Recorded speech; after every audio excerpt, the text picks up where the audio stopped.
Comenzando este tema que tiene que ver con dar libertad a los cautivos, el Señor puso en mi corazón hablar precisamente sobre que debemos nosotros ser muy conscientes de los dos mundos en los cuales nosotros nos movemos.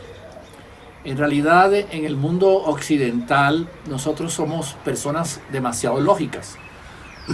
Sentimos que lo que no vemos, lo que no tocamos, lo que no sentimos, lo que no palpamos, pues no es real. En el mundo oriental, pues están mucho más acostumbrados a considerar que el mundo material en el cual nosotros nos movemos y vivimos está influenciado poderosamente por leyes sobrenaturales.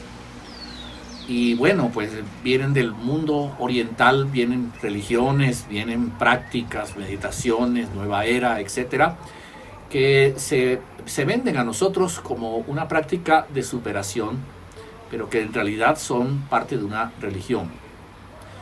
El cristianismo y las religiones orientales, por supuesto, comparten el mundo de lo que podríamos decir la metafísica, o sea, la parte física, pero que está influenciada por una realidad espiritual.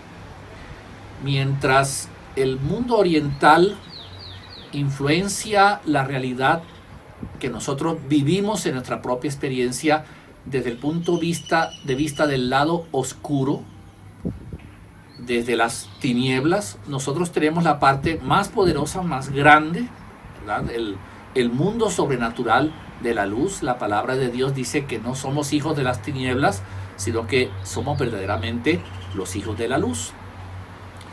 Hace muchos años, en un congreso de brujos en Bogotá, tal vez hará unos 40 años de pronto, o no, más tiempo, tal vez unos 50 años o algo así, nosotros recién nos habíamos convertido con Rosarito y nuestro pastor, nuestro líder, nos llevó a evangelizar en la entrada de ese congreso de brujos. Era pues una cosa tremenda ahí, todo el caldo de brujas que se movían, esoterismo, nueva era, etcétera, religiones orientales, etcétera. Y nosotros con nuestras 4 llaves en la fila, la gente entrando, íbamos evangelizando a las personas. Una de estas personas se nos identificó y nos dijo: yo soy brujo, yo practico la magia negra, pero reconozco que el Dios que ustedes tienen es mucho más poderoso que el Dios al que yo sirvo. El problema es que yo conozco completamente al Dios que yo sirvo, a Satanás. En cambio, ustedes no conocen nada del poder al que tienen acceso. Y eso es impresionante, ¿no? Entender en realidad que nosotros como creyentes vivimos en este plano netamente humano, sin saber que la oración y el poder de Dios tienen una influencia real en el mundo en el cual nosotros vivimos. Debemos ser conscientes de esa realidad espiritual. Muchas veces luchamos con nuestras crisis, luchamos con nuestros trabajos, luchamos con el ministerio y luchamos netamente en nuestras fuerzas físicas. Y no reconocemos que hay agentes poderosos que apoyan o se oponen a la realidad de Dios para nosotros, a la bendición de Dios para nosotros. Y de eso es precisamente que yo quiero hablarles en esta mañana. Que podamos ser conscientes de que necesitamos aprender a liberar este mundo que está cautivo por el reino de las tinieblas o influenciado por el reino de las tinieblas. Y nosotros tenemos que ser agentes poderosos de libertad. No voy aquí a hablar tanto de demonología y cosas de ese tipo, pero sí nosotros debemos ser conscientes de que el poder de la oración, el poder de la intercesión son necesarios, porque si no, Satanás se ríe de los esfuerzos que nosotros hacemos en nuestra propia naturaleza sin la llenura del Espíritu. Pero Satanás tiembla cuando el más sencillo y débil de los hijos de Dios se arrodilla para buscar a Dios y para ser lleno de esa presencia poderosa del Espíritu. Hace más o menos unos 20 años aparecieron unos libros de este autor, Frank E. Peretti. Fue toda una serie de libros, eran novelas cristianas. Era un método nuevo, muy novedoso, porque pues no era un libro que exponía, digamos, doctrina o enseñanza, sino era historias. Y uno empezaba a leer estos libros y no podía parar, ¿verdad? Es decir, era tan impresionante, tan emocionante la lectura, que uno quería, a pesar de ser medianoche o la madrugada, quería continuar leyendo. El primero de estos libros se llamó Esta patente oscuridad. Y lo que este autor presentaba era esa realidad del mundo sobrenatural. Era un pueblo en los Estados Unidos donde había una iglesia pequeña, un pastor pequeño, y ese pastor luchaba con su congregación, con su grey, pero a la par también pues presentaba a los gobernantes de este pueblo, a los agoreros, a los brujos, y cómo estaban planeando las maldiciones tremendas para arrojar sobre esta pequeña ciudad. Pero en ciertos momentos del libro se apartaba de ese relato, ¿verdad? De lo terrenal, de lo físico, y entonces pasaba y presentaba escenas en el mundo espiritual. Y así como hablaba de esa batalla física, hablaba también de los ángeles y los demonios que guerreaban y combatían en el aire, en el mundo celestial, para impedir o para bendecir la obra de Dios en medio de esa pequeña comunidad. Lo que a mí más me impresionó de este libro, bueno, se los dejo allí para que ustedes puedan pues leerlo y adquirirlo. Lo que más me impresionó de ese libro era que cuando los ángeles luchaban contra los seres angélicos caídos, lo que denominaba o hacía la diferencia para la victoria del mundo espiritual de la luz era la oración de ese pequeño pastor y de esa pequeña y simple iglesia. O sea, cuando hacían vigilia, cuando oraban, cuando ayunaban, cuando clamaban, entonces los ángeles de Dios tomaban fuerza, como que se inflaban, tomaban valor, adquirían armas, ¿verdad?, para derrumbar las obras de esos terribles demonios. Bueno, en el libro se mencionan nombres de demonios y también nombres de ángeles, ¿verdad?, que estaban allí. Es parte de la novela. Pero ¿dónde encontramos en la escritura una historia similar? Bueno, encontramos precisamente eso que se narró en el libro de Frank Peretti. Lo encontramos en Éxodo 17, del 8 al 13. Y ahí encontramos una escena bastante peculiar.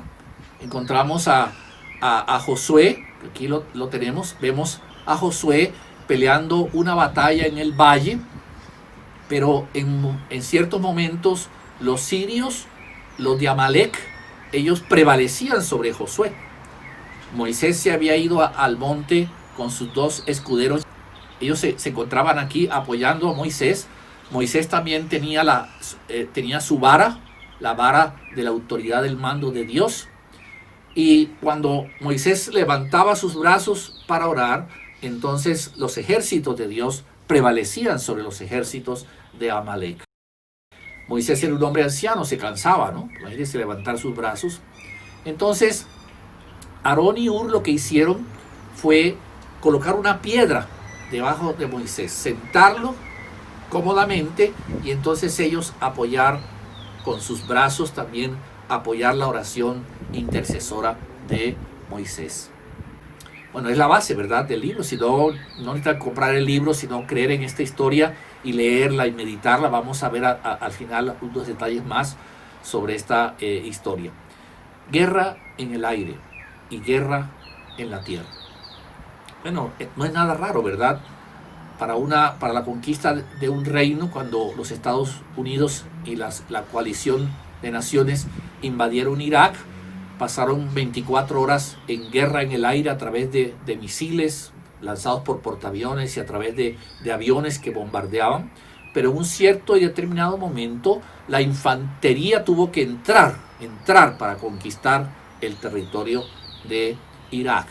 Así también nosotros, como creyentes y como iglesia, necesitamos aprender que no solamente nuestro esfuerzo humano, el ir a trabajar, el atender los hijos, el amar a la esposa, el querer al esposo, el no ser egoísta, todos los consejos humanos que podemos dar para vivir en este mundo.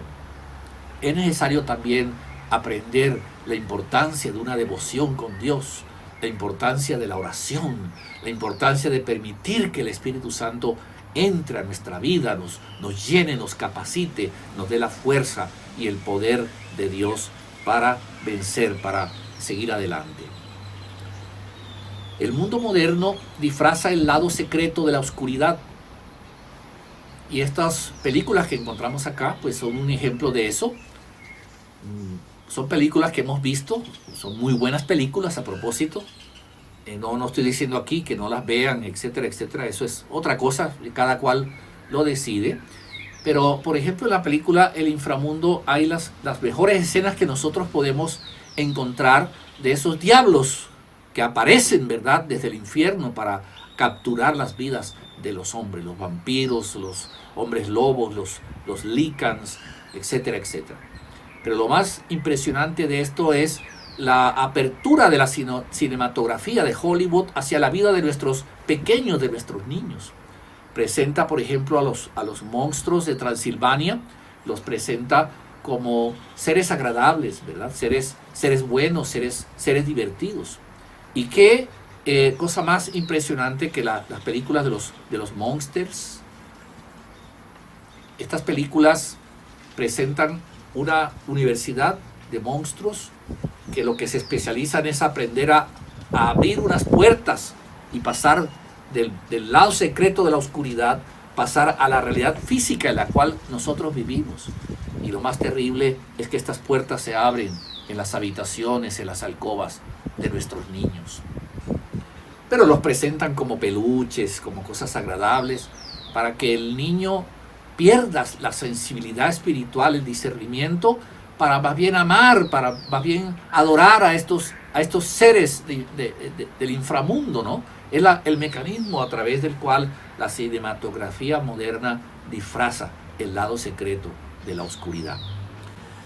Bueno, que falta pues mencionar, por supuesto, los Harry Potter, El Señor de los Anillos, una tremenda serie, El Señor de los Anillos, pero hay escenas ahí que podrían compararse con las escenas del Apocalipsis, cuando descienden con caballos blancos y ganan la batalla sobre la Tierra Media. Es una manera hermosa de presentarla que cautiva nuestro corazón. Pero curiosamente, aunque estas películas de Hollywood reflejan el lado secreto de la oscuridad, nosotros todavía insistimos en pensar que no existe la maldad, que no existe esa batalla espiritual contra esos seres equivocados y terribles. Y bueno, hay dos mentiras que el diablo mete en nosotros. La primera de ellas es hacerse demasiada publicidad. Y entonces, claro, hay iglesias que exageran este aspecto de la demonología y de la liberación, y entonces todo es diablo y se levantan encontrando diablos debajo de la cama, o se levantan encontrando diablos en las gavetas entre su ropa, y niegan en realidad la realidad del pecado en nuestra vida, de nuestra propia naturaleza. Niegan también la contaminación que hay en el mundo, el pecado de otras personas. Niegan también las realidades emocionales de la sanidad del alma que tratamos nosotros en el pasado. La palabra de Dios en 1 de Pedro 5, 8 y 9 dice: resiste firme en la fe, dice, sed sobrios y estad velando. Vuestro adversario el diablo ronda como un león rugiente, buscando a quien devorar. Resistirle firmes en la fe. Cuando empezamos nuestro ministerio aquí en Guatemala, hace 35 años, hacíamos devocional los misioneros muy temprano en la mañana, y primero lo hacíamos personal, cada uno buscaba un cuarto privado, luego nos juntábamos en la sala los 4 misioneros para orar, para interceder a Dios. Y yo empecé a escuchar en la oficina, en el lugar donde yo hacía oración, empecé a escuchar un rugido terrible cuando yo oraba. Algo impresionante. Por supuesto venía a mi mente este pasaje, y yo oraba y reprendía a Satanás, y el diablo lo reprendía en el nombre de Jesús. Pasaron muchos días, ninguno de los misioneros decía nada, todos teníamos la misma experiencia, pero no queríamos influenciar al uno con el otro. Hasta que un día comentamos eso y oramos en el devocional de los 4 misioneros, oramos y reprendimos al diablo. Y después de algunos meses contamos esta experiencia en una célula, en un grupo. Teníamos en ese momento nuestra sede en la zona 9, en el segundo año de ministerio. Y alguien nos dijo, mire Wilson, ese es el rugido del león del zoológico La Aurora, que ruge muy temprano en la mañana. Y yo dije, pero imposible que se oiga hasta allá. Había como más o menos, tal vez 1 kilómetro entre el zoológico y nuestra casa. Pero cabal pudimos ir comprobando que era precisamente el león, ¿verdad?, del zoológico de La Aurora. Bueno, se volvió una anécdota chistosa y ahora se las comento a ustedes como una anécdota chistosa. Les doy permiso para reírse. Pero esto me permite ilustrar lo siguiente. La palabra de Dios dice aquí que Satanás es un león rugiente. No dice que Satanás sea un león mordiente.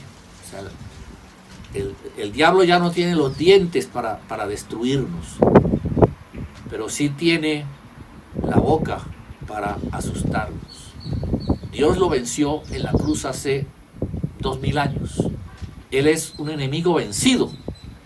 Jesús aplastó la cabeza de esa culebra, de esa serpiente del Génesis. Jesús la aplastó.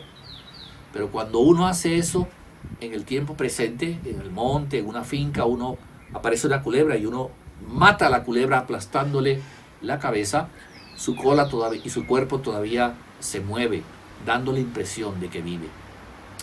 Bueno, nosotros debemos enfrentar, ¿verdad?, estos dos mundos sobrenaturales, el de la luz con el de las tinieblas. Debemos enfrentarlo sabiendo que es una batalla ganada por Dios. No es que Jesús está enfrentando al diablo, no, Jesús ya venció a Satanás.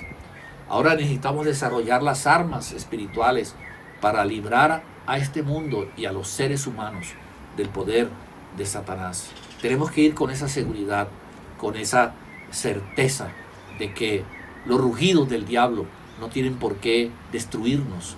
Aunque nos atemoricen, él no tiene dientes para destruirnos, para mordernos. Él hace demasiada publicidad, pero la otra mentira del diablo es hacerse el que no existe.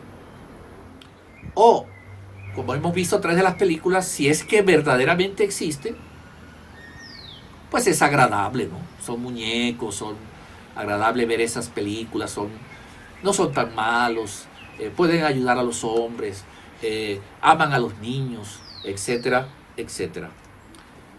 Y en 2 Corintios capítulo 11 dice que no es de extrañar, porque el mismo Satanás se viste como ángel de luz.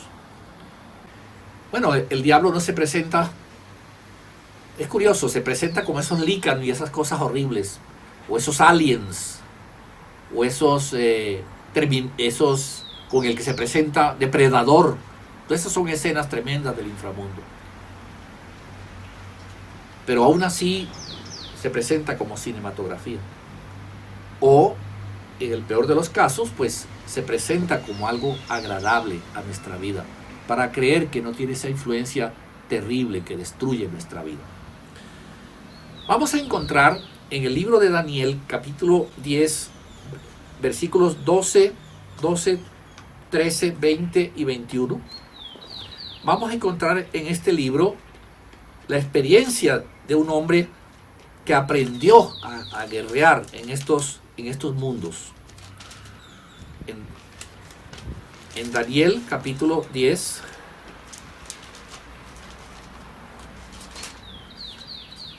hemos ido estudiando a propósito el día viernes el libro de Daniel, y de aquí solo voy a tomar algunos textos para no demorar mucho. El versículo número 12 dice: entonces me dijo, Daniel, no temas, porque desde el primer día que dispusiste tu corazón a entender y a humillarte en la presencia de tu Dios, fueron oídas tus palabras, y a causa de tus palabras yo he venido. Mas el príncipe del reino de Persia se me opuso durante 21 días. Pero he aquí Miguel, uno de los principales príncipes, vino para ayudarme y quedé allí con los reyes de Persia. Daniel mira en su visión, ve esta tremenda batalla. Estaba por cumplirse el tiempo de la restauración de la nación de Israel. Había sido profetizado por el profeta Jeremías que pasarían 70 años desterrados en Babilonia. Estaba a punto de cumplirse eso y se esperaba el decreto de un rey. O sea, la corrupción de ese tiempo estaba impidiendo que Ciro, el rey persa, firmara el decreto de liberación de la nación judía. Bueno, ¿no se parece un poco a las realidades que vivimos? Negocios que están por salir y se derrumban, situaciones legales que están por resolverse y se detienen, negocios que están por salir y algo los aplaza,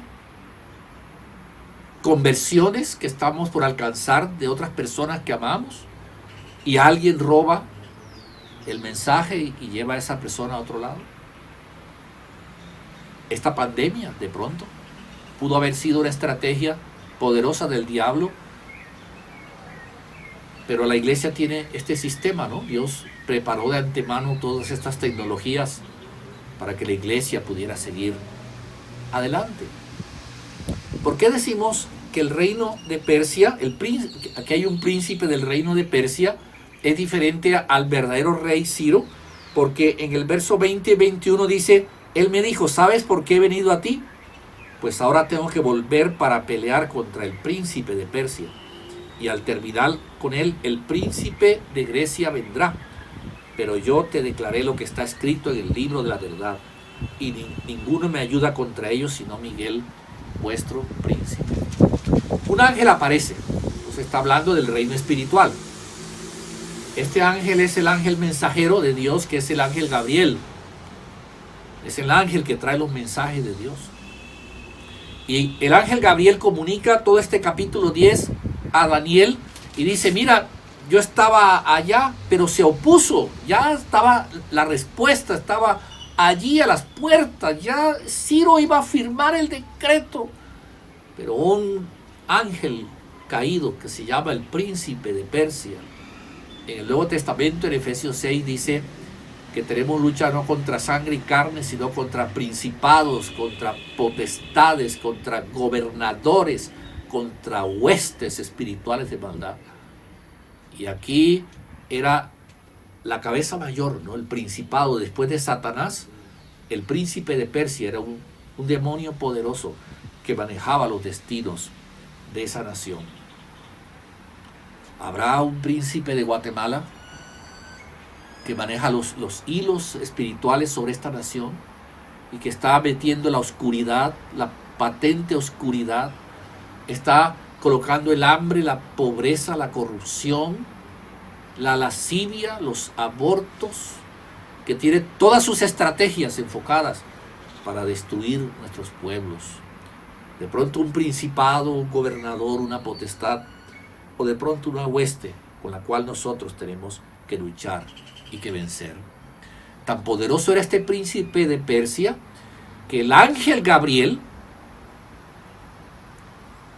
hubo de llamar a otro príncipe de Dios, otro ángel de Dios, llamado Miguel. Pareciera por las escrituras que Gabriel es el ángel mensajero, el que trae los mensajes de Dios, mientras que Miguel es el ángel guerrero, el ángel que pelea por Jehová Nisi, el ángel que pelea por los hijos de Dios, que gana las victorias en el nombre de Dios. Bueno, los ángeles son seres ministradores a favor de los hijos de Dios. No hay que rezarle a los ángeles, no hay que buscar a los ángeles. Ese es el gran pecado del mundo sobrenatural de Satanás, ¿no? Si tiene ángeles y los buscan sus ángeles de luz y toda esa serie de cosas. Nosotros tenemos que buscar a Dios, tenemos que buscar la realidad de la presencia del Espíritu, presentar nuestras nuestras necesidades, como Daniel. Daniel estaba hablándole al Dios Trino, y entonces el Dios Trino envía sus escuadrones a favor de los hijos de Dios. Dicen los salmos que los carros de Dios se cuentan por centenas de millares. Esto hace casi que el mundo angélico sea omnipresente. Hay tremendos ejércitos de Dios que están a favor de los hijos de Dios, los hijos de Dios. Bueno, sabemos el resultado, ¿verdad? Miguel venció al príncipe de Persia, al ángel caído, al diablo, al demonio, al principado de Persia, y Ciro tuvo la libertad para dar libertad a los cautivos de Israel. Tenemos que encontrar nuestras batallas cuando vemos que se oponen, que no resultan las cosas que amamos, que buscamos.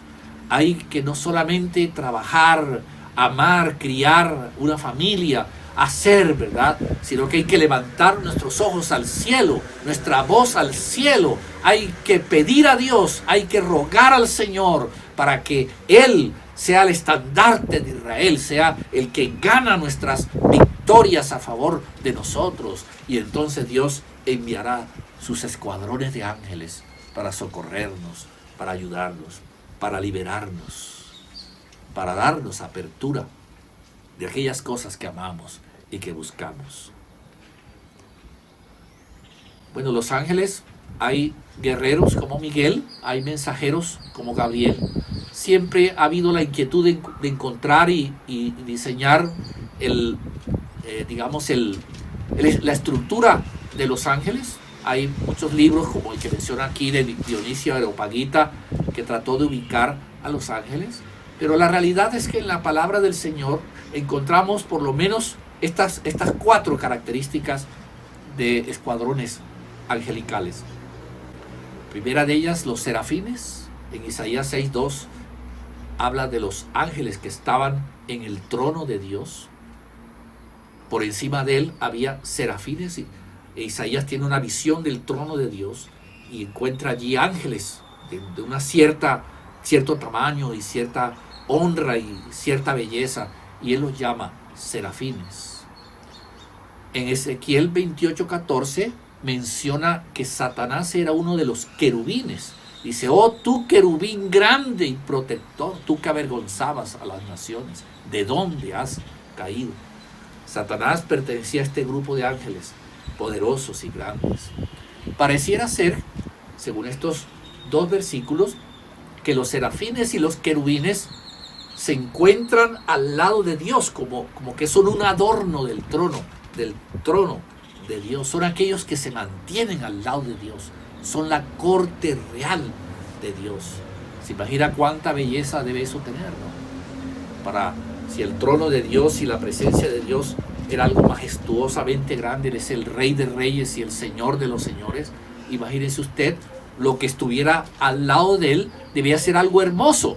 De Satanás, por ejemplo, se dice que en él estaba la alabanza, tus tamboriles y tus flautas. Eras hermoso, pero te enorgulleciste de tu hermosura y por lo tanto caíste del trono de Dios.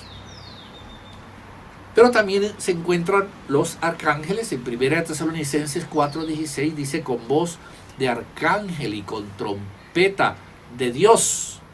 Entonces estos arcángeles y estos ángeles guardianes tienen que ver con la relación de Dios con los hombres. Son los que ayudan a los hombres, son los que anuncian a los hombres los decretos y los preceptos de Dios. Y en Éxodo 23:20, los ángeles guardianes: he aquí yo envío mi ángel delante de ti para que te guarde en el camino. Bueno, unos ángeles se encuentran adornando el trono de Dios y constantemente adoran al Señor, ministran al Señor. Y otros ángeles están encargados, no porque sean a menos, pero están encargados de ministrar a los hombres, de ayudar a los hombres. Los arcángeles, los guardianes. Por lo menos eso dice la Biblia. Lo demás es un poco de especulación. Hay algunas personas que han encontrado nombres de ángeles, que Rafael, que Tael. Eso no es bíblico. Posiblemente en experiencias de oración, tuvieron esos encuentros, pero por lo menos no tiene la certeza, la realidad de lo que es la palabra de Dios, o por lo menos lo que yo he encontrado de la palabra del Señor. ¿Qué aplicación tiene eso para nosotros? Miren el mundo. Lo más poderoso del mundo, la fuerza más grande con la cual Dios maneja los destinos del mundo, de las naciones, de nuestros pueblos, de los hombres, de los seres humanos. No es ni Trump, ni Putin, ni el mercado común europeo, ni los Illuminatis. Esos son cuentos. Pueden ser de Dios como pueden ser de Satanás. Pero la fuerza más poderosa que equilibra las fuerzas del mundo es la iglesia. Eres tú y somos yo. Así de simple. Lo más maravilloso, la sal de la tierra, la luz del mundo,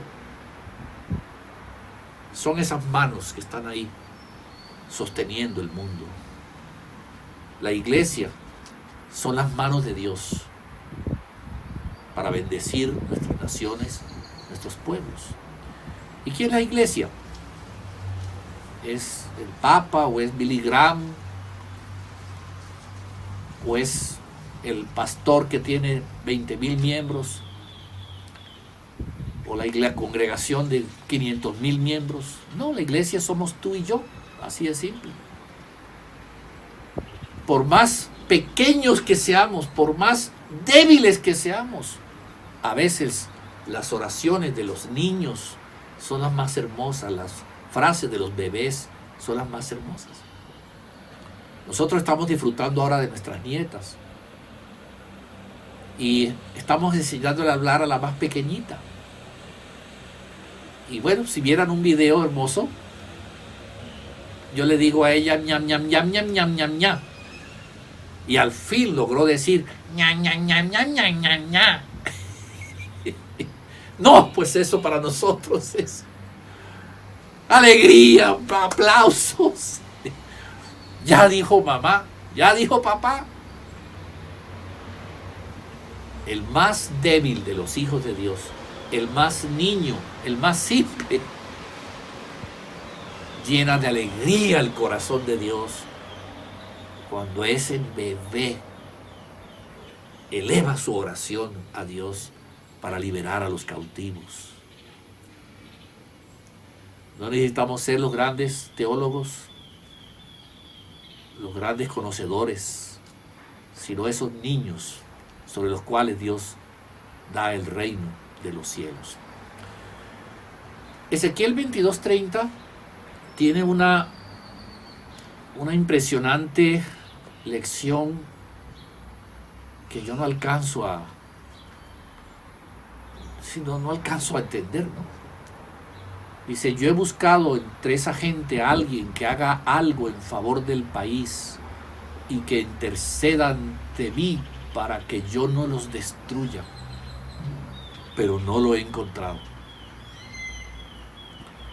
¿Qué sucedía aquí? Este pasaje de Ezequiel 22 pues está en el momento de la dispersión. Ya el reino de Israel ha sido destruido, ha sido llevado a Babilonia, y ahora Ezequiel se encuentra junto a un río y él allí tiene una visión del trono de Dios y una visión del reino de Dios. Y hay una serie de juicios que emite el profeta respecto de la nación de Israel. Y es como que Dios, a través de toda la historia de los profetas, les dijo, van a ser destruidos, pero las profecías no son para destruir y dañar a los seres humanos, sino para anunciarles que los caminos que están atravesando no son caminos buenos y llevan a la destrucción y a la muerte. Pero en lugar de haber arrepentimiento en la nación de Israel, lo que había era rebelión contra Dios, y más se endurecía el corazón. Y habían 100 que oraban, y 90 que oraban, y 50 que oraban, y 20, y 10, y 1, y al final Dios se quedó mirando si había alguno, por lo menos uno solo, que se pusiera con sus brazos para interceder y que Dios no destruyera esa nación. Pero no lo halló. En nuestra nación hay más de un justo que ora a Dios, que clama. Y basta que seas tú el que ora por esa familia, el que ora para liberar ese negocio, el que ora para liberar ese cautivo, el que ora para liberar a ese oprimido. Y Dios detendrá el fuego de su juicio. Y como no lo encontró, entonces miren qué triste, ¿no? No se encontró a esa persona. Entonces yo derramé sobre ellos el ardor de mi ira. Con el ardor de mi ira los consumí. Hice volver el camino de ellos sobre su propia cabeza, dice Jehová el Señor. Bueno, Dios necesita hombres y mujeres que se coloquen como vallados. Vallados son puertas. Se coloquen entre los muertos y los vivos para interceder, para liberar a los cautivos. El poder de la oración intercesora. Hay 3 capítulos en la Biblia de 3 hombres que intercedieron por su pueblo. Curiosamente, estos 3 capítulos son el capítulo número 9 de sus libros. Daniel 9, Esdras 9 y Nehemías, capítulo 9. Léanlos, ahí pueden tomar ustedes modelos, ¿verdad?, de cómo orar para libertad de los cautivos, tanto de una nación como en el caso de ellos, como de familias y de personas. La iglesia entonces es el brazo de Dios contra la estrategia de Satanás para destruir la sociedad y las naciones. Si este concepto, yo digo que no lo entiendo porque no puedo comprender por qué Dios tenga que contar con personas tan débiles como nosotros, ¿no?, para hacer su labor y su obra. Dios tenga que esperar que encuentre un solo hombre para no arrojar su ira contra una nación. Pero ese es el valor de aquel que busca libertar a otros, dar libertad a los cautivos. Bueno, hace cercanos a los 50 años, Rosarito y yo orábamos por la cristianización de nuestro país, Colombia, y la obra de Dios creció enormemente. Hoy en día hay iglesias por todas partes en Colombia, pero también crecieron las fuerzas malignas de la guerra y del odio, y crecieron las fuerzas de Satanás, del oscurantismo, el espiritismo. Se mantiene esa batalla. La iglesia copa espacios, ¿verdad? Gana batallas y victorias. Bueno, en Guatemala es impresionante que el 40% de nuestra población es cristiana.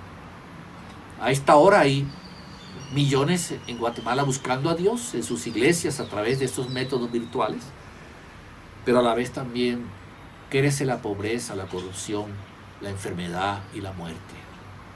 El diablo y sus huestes espirituales no cesan de guerrear, no cesan de pelear, colocando engaño, colocando mentira sobre nosotros. Querramos o no, nosotros edificamos y peleamos, construimos, ¿verdad?, y peleamos. Edificamos a otros y a la vez guerreamos contra Satanás. Y volviendo al pasaje con el que empecé, quiero completar un poco la historia. El lugar de Refidim se encontraba entre el desierto de Zin y el monte Sinaí. El desierto de Zin lo que significa es pecado en hebreo. Y el monte Sinaí representa la ley. Ahí Dios escribió en tablas de piedra el decálogo. La palabra Refidim lo que significa es lugar de descanso. Y quiero que vayan montando la historia, ¿no? Entre el pecado y la ley, el pecado y la condenación por la ley, nosotros encontramos el reposo de Dios que se llama Cristo. Cristo es nuestro reposo. Podemos mirar hacia el desierto de Sin y ver nuestro pecado. Y por nuestro pecado podemos buscar ayuda en la ley y encontramos condenación.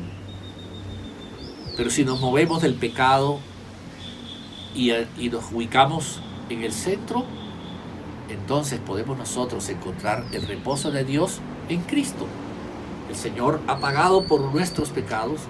El acta de decretos ha sido destruida, el acta de decretos contra nosotros. En ese lugar debía haber reposo, descanso, lugar agradable. Pero ¿qué pasa? Aparece Amalek.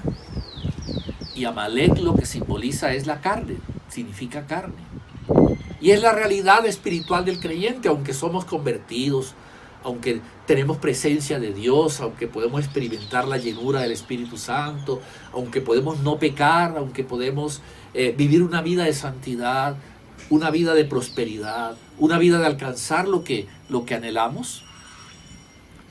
Entonces aparece nuestra carne, nuestras pasiones, las que nos empujan a no ir a la iglesia, a no buscar al Señor, la que nos da pereza para orar. Aparece latente, ¿no? El conflicto de Romanos capítulo 7. Lo que hago no lo entiendo. Con mi mente quiero servir a Dios, porque estoy en refidín, en el lugar de reposo. Pero hay otra ley en mis miembros que me lleva cautivo a la ley del pecado y de la muerte. Miserable de mí, ¿quién me quitará este cuerpo de muerte? Entonces necesitamos liberarnos, liberar a ese nuevo hombre cautivo que hay en nosotros. Antes de liberar a otros, tenemos que liberar nuestra vida espiritual y vencer sobre Amalek. Pero a veces creemos que hay que vencer a Amalek en el valle, ¿no? Y claro, es importante, hay que hacer cosas, hay que cambiar nuestros métodos. Se dice que 21 días haciendo cosas diferentes cambia nuestros conceptos mentales y cambia nuestro comportamiento. Hay que dejar de pecar. Hay que hacer las cosas bien. Hay que vivir en los preceptos de Dios. Eso es Josué. Pero a veces sentimos que la carne avanza sobre nosotros. Como que lo que hacemos aún, el orar, el leer la Biblia, el buscar a Dios, el ir a la iglesia, el ser pastoreados, tomar los cursos, como que no funciona en nosotros. Entonces necesitamos a Moisés en el monte. Y el monte significa lo celestial, significa la guerra en el aire. El valle significa la guerra en la tierra. El monte significa la guerra en el aire. Y ahí hay ángeles de Dios para socorrernos. Y hay demonios para cautivarnos. Bueno, a veces podemos solos, ¿cierto? Podemos alzar nuestros brazos en privado con la vara de la autoridad de Dios y vemos cómo los ejércitos de Amalek, de nuestra carne, son vencidos. Pero a veces no lo podemos solos y tenemos que ser humildes para ir con el pastor, para ir a la iglesia y decir: ayúdenme a orar. Con el hermano en la fe, con el compañero de célula, con Aarón, con Ur. Y entonces Amalek nunca volvió a ser lo que era. Mientras tuvieron sus brazos abiertos, subidos, peleando esa guerra en el aire, los ángeles de Dios que luchaban por ellos tomaron fuerza sobre los príncipes de Persia y los príncipes de Grecia para destruirlos. Aarón y Ur sentaron a Moisés en una piedra y Jesús es esa roca eterna sobre la cual nosotros podemos colocar nuestro destino. Dios permita que aprendas a usar esa poderosa oración de batalla en el mundo espiritual, que reconozcas esa influencia del mundo satánico sobre este mundo físico, aún para engañarnos y disfrazarse con mentiras sobre nosotros. Pero si nosotros vamos en el Espíritu, vamos a esa presencia poderosa de Dios, permitimos que el Espíritu Santo nos penetre a ese mundo espiritual, entonces podremos mirar a los ángeles de Dios socorriéndonos y ayudándonos en nuestra oración y en nuestra fe. Dios permita que tuviéramos como un break en nosotros, ¿no? Mundo real, mundo sobrenatural, para poder percibir con estos ojos lo que es esa verdad y esa realidad, como aquel siervo de Eliseo que miraba esos ejércitos que iban a destruirlos, pero pudo ver que entre los ejércitos y la ciudad donde ellos estaban había escuadrones de Dios, de ángeles de Dios. Oh Señor, bendice este tiempo para todos nosotros. Permite, Padre Santo, que tu presencia nos acompañe. Si aún no has aceptado a Jesús en tu corazón y has aprendido de esa realidad, de este mundo espiritual, quiero decirte que Jesús es el acceso a esa realidad espiritual. No podemos entender el cielo ni las verdades bíblicas si no nacemos del agua y del Espíritu. Tenemos que dejarle a Dios esa oportunidad de hacernos nacer del agua y del Espíritu. Puedes decirle a Cristo en esta mañana: Señor Jesucristo, yo te necesito. Yo te abro la puerta de mi corazón y yo te recibo como Señor y Salvador. Me arrepiento de todos mis pecados y de la forma en que he manejado mi vida. Toma el control de mi vida y haz de mí esa persona que tú quieres que yo sea.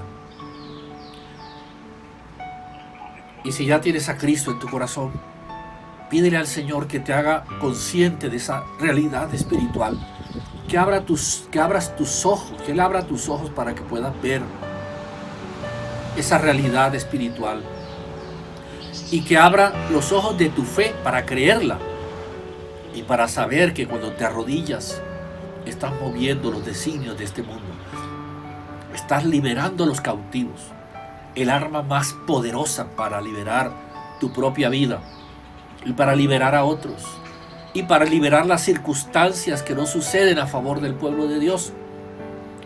Es esas rodillas sencillas ahí inclinadas ante el trono majestuoso de Dios. Padre, bendice a todos mis hermanos y llénalos de tu presencia y que tu Santo Espíritu los guíe en esta liberación espiritual de sus propias vidas. En el nombre de Jesús. Amén y amén.